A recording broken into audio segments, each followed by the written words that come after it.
Ноќеска нешто по 1:30 часот пополнок згасна животот на двегодишното дете кое неколку минути пред Нова година заедно со мајка си излегло во дворот на својата куќа во Газибаба за да го гледа огнометот за дочекот, пошто според сегашните предпоставки на лекарите, парче од проектил завршило во неговата глава. Одговор на прашањето што точно го погодило детето и дали залутен куршум му пресудило, може да даде само обдукцијата, велат за Канал 5 од Тоарилуц.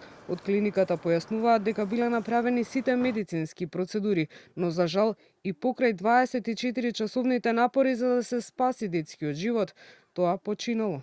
Поради сериозноста на состојбата, детето беше ставено и на интензивна нега и беше приклучено на апарати за одржување на виталните функции. Беа дадени сите потребни медикаменти. За жал, природата на повредата беше многу тешка и детето почина во 1:30 синоќа. Од МВР велат дека разговарале со мајката и со таткото и оти ги превзимаат сите мерки за да се утврди што всушност се случувало во очи на првиот ден од 2026 и како дошло до трагедија, откако двегодишното дете кое со семејството си било дома, сакало само да го гледа огнометот. Полициски службеници излегле на местото и извршиле службен разговор со мајката ГД, која појаснила дека на 31.12.2025 година пред полноќ излегла пред дворот од куќата на подрачје на Газибаба со детето и гледајќи огномет слушнала звук, пошто забележала крв од главата на детето.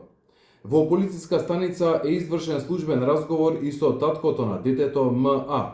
По наредба на јавен обвинител, телото на детето е дадено на обдукција и се превземаат мерки за расчистување на случајот.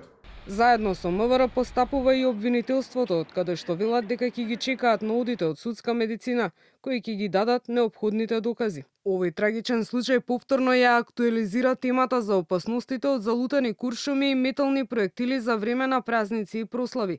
Сличен случај имаше и пред 20 години.